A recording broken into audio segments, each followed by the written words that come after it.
একসময় টলিউডের সেরা খলনায়ক তিনি। বাঞ্ছারামের বাগান খ্যাত অভিনেতা রমেন রায়চৌধুরী কাজ করে গিয়েছেন মৃত্যুর শেষ দিন পর্যন্ত। জানেন কী কারণে মৃত্যু হয় তার? বিস্তারিত থাকছে এই প্রতিবেদনে। বন্ধুরা, চ্যানেলে নতুন হলে চ্যানেলটি সাবস্ক্রাইব করে রাখতে পারেন ও ভিডিওটি শেয়ার করতে পারেন।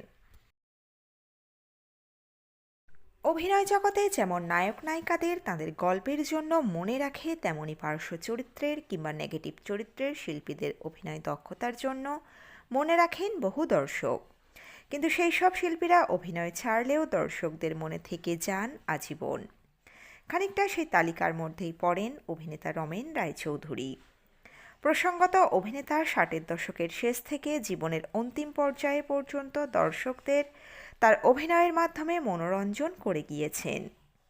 এক কথায় খলনায়কের চরিত্রে ইন্ডাস্ট্রিতে তার ছিল জুড়ি মেলা ভার।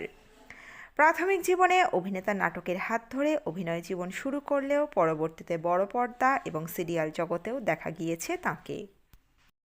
এই অভিনেতা টলিউডের এক নামকরা কিংবদন্তি অভিনেতা, যিনি কিনা একসময় ছোট পর্দা থেকে বড় পর্দা দাপিয়ে অভিনয় করেছেন।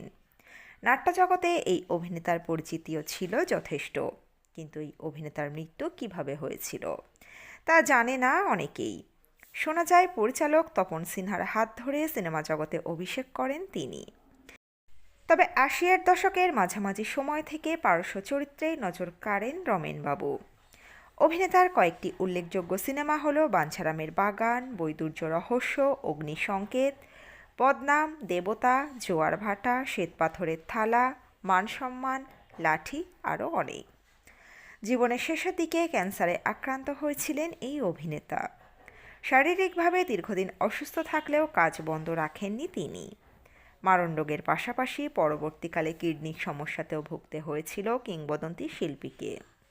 নানান রোগের সঙ্গে দীর্ঘদিন লড়াই করার পর অবশেষে 2019 সালের মার্চ মাসে পরলোক গমন করেন রমেন রায়চৌধুরী। মৃত্যুকালে অভিনেতার বয়স হয়েছিল 75 বছর। তো বন্ধুরা, এই প্রতিবেদনে ছিল এতটুকুই। দ্রুত ফিরে আসবো এরকমই নতুন কোনো প্রতিবেদন নিয়ে। অজানা গল্প চ্যানেলের সঙ্গে থাকার জন্য সকল দর্শক বন্ধুকে অসংখ্য ধন্যবাদ। দেখতে থাকুন, চোখ রাখুন আমাদের অজানা গল্প চ্যানেলে।